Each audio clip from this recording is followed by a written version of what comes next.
دروغ قزوینی درباره منابع حدیثی اهل سنت.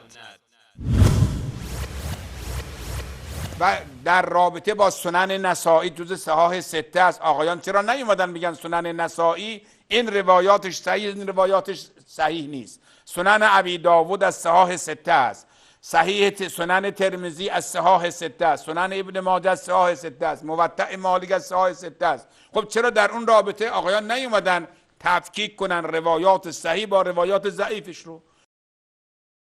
جناب آیت الله، اولا اطلاعات خود را بروز نمایید. ما صحاح سته نداریم، بلکه کتب سته است. ثانیاً موطأ امام مالک از جمله کتب سته نیست،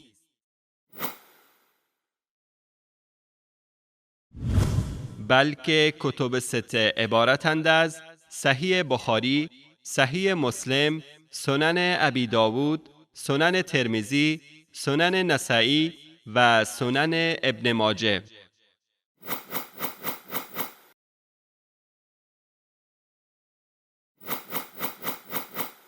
ثالثاً دانشمندان اهل سنت برای بررسی سند احادیث خود علم جرح و تعدیل را ابداع نمودند و بر اساس آن به تصحیح و تضعیف روایات می پردازند. علما و دانشمندان اهل سنت تألیفات متعددی در این زمینه دارند و تمامی روایات و احادیث را بررسی نموده و احادیث صحیح را از ضعیف مشخص ساختند که متاسفانه مذهب شیعه از این نوع علم بی بهره اند. رابعاً جناب علامه علم رجال، آیا نمی‌دانید که علمای اهل سنت احادیث تمام کتبی که شما ذکر نموده اید را تفکیک نمودند؟ اگر نمی‌دانید چگونه ادعای آگاهی به منابع اهل سنت و علم رجال را دارید و اگر می‌دانید پس چرا به بینندگان خود دروغ می‌گویید؟ این رو بنده دارم اعلام میکنم.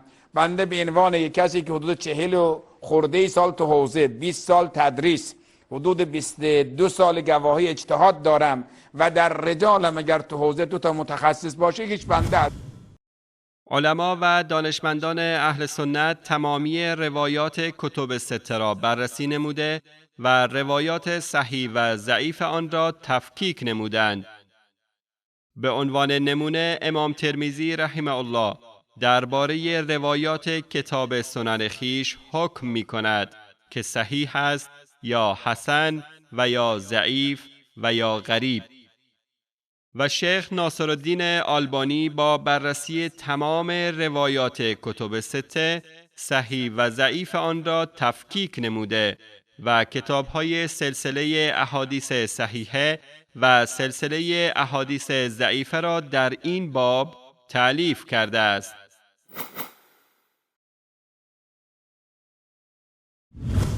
همچنین امام ابن خزیمه و امام ابن حبان و امام ابن ابی حاتم و امام بیهقی و ائمه بسیار دیگری از بزرگان علم حدیث به بررسی احادیث و تفکیک صحیح و ضعیف آن همت گماشتند. پس شمایید که از این علم بی بهره مانده اید که حتی برای حدیث صحیح و ضعیف هم یک تعریف متفق علیه ندارید، نه اهل سنت.